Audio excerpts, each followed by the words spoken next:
कभी आपने सोचा है कि जन्म लेने से पहले हम कहाँ थे, मरने के बाद हम कहाँ चले जाएंगे? हम जीवन भर जिन चीज़ों को अपना कहते हुए थकते नहीं हैं, मृत्यु के समय वही चीज़ें सबसे पहले छूट जाती हैं। रिश्ते, धन, पद, परिवार सब यहीं धरे के धरे रह जाते। फिर आखिर साथ जाता क्या है? क्या हमारे जीवन का असली मकसद यही था?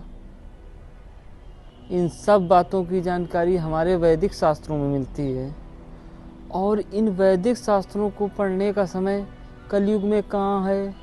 कलयुग में मनुष्य अपना घर बनाने और बच्चे पढ़ाने में इतना व्यस्त हो गया है कि उसे अपने आप को जानने का समय ही नहीं बचा।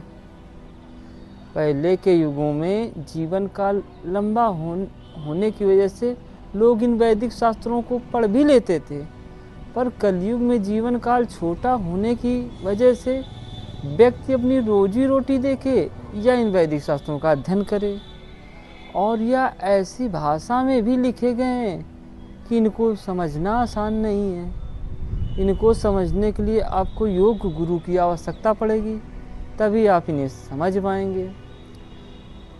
भगवद गीता सभी वैदिक शास्त्रों का सार है।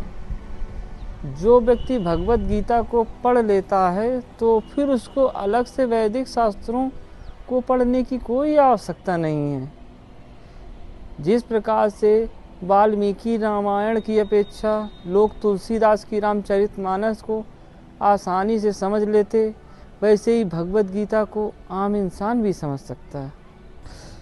जैसे हम कोई प्रोडक्ट खरीदते हैं तो हमें उसके साथ एक मैनुअल बुक मिलती है, और उस प्रोडक्ट से संबंधित सारी जानकारी उस मैनुअल बुक में उपलब्ध रहती है।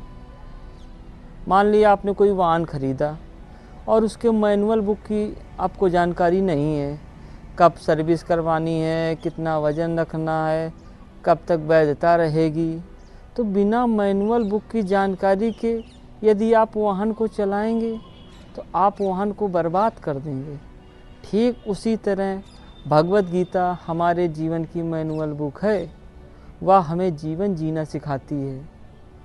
आजकल जो नए नए केस आ रहे हैं, सुसाइड, डिवोर्स, डिप्रेशन, इन सभी का मूल कारण भगवद गीता को ना पढ़ना है। बिना भगवद गीता समझे यदि जीवन को आप जीते हैं तो आप भी जीवन को बर्बाद कर रहे होते हैं। कुछ लोग कहते हैं भगवद गीता को बुढ़ापे में पढ़ना चाहिए।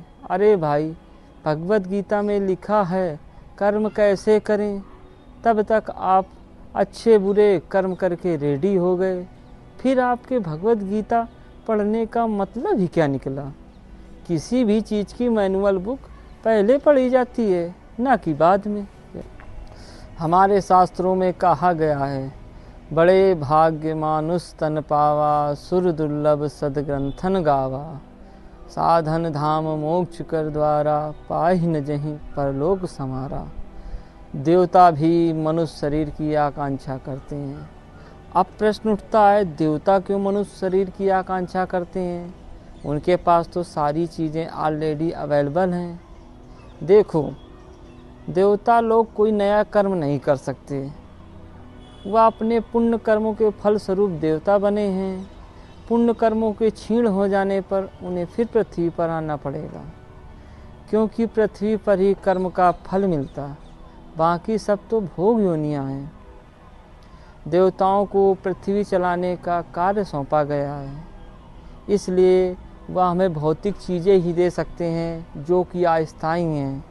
मोक्ष के अधिकारी बेचारे वह स्वयं भी नहीं हैं। भगवान ने खुद इंद्र की पूजा रुकवाकर स्वयं अपनी पूजा यानी गोवर्धन पर्वत की पूजा करवाई। उन्होंने संसार को संदेश दिया कि मनुष्य को भगवान की पूजा करनी चाहिए, ना कि देवताओं की, क्योंकि मानव जीवन का प्रधान उद्देश्य मोक्ष पाना है, और वह हमें भगवान ही दे सकते हैं। ईश्वर प्राप्ति के भी 3 मार्ग हैं, कर्म का मार्ग, भक्ति का मार्ग, ज्ञान का मार्ग। इन सब में सबसे आसान भक्ति का मार्ग है। आप बड़े बड़े वेद पुराण नहीं पढ़ सकते, आप पूजा हवन तपस्या भी नहीं कर सकते, तब भी आप इस मार्ग को अपना सकते हैं, क्योंकि इसमें व्यक्ति विश्वास के दम पर ईश्वर को पाता है। जैसे सूरदास, तुलसीदास, मीराबाई, इन सब लोगों ने इसी मार्ग को अपनाया। उठाया चिमटा, हरे कृष्णा हरे रामा हरे कृष्णा, बजाते रहो हो गया कल्याण। दूसरा मार्ग ज्ञान का मार्ग है। यह सबसे कठिन मार्ग है। इसमें व्यक्ति ज्ञान के माध्यम से ईश्वर को पाता है। इसमें व्यक्ति वेद शास्त्रों का अध्ययन करता है, अच्छे गुरुओं से ज्ञान प्राप्त करता है और योगिक क्रियाओं के द्वारा ईश्वर को पाता है। जैसे गौतम बुद्ध ने अपना घर परिवार राजपाट छोड़कर इसी मार्ग को अपनाया। तीसरा मार्ग कर्म का मार्ग है। इसमें व्यक्ति अपने काम को ईश्वर का आदेश समझकर या ईश्वर का चिंतन करते हुए काम को करता है और फल की इच्छा नहीं रखता।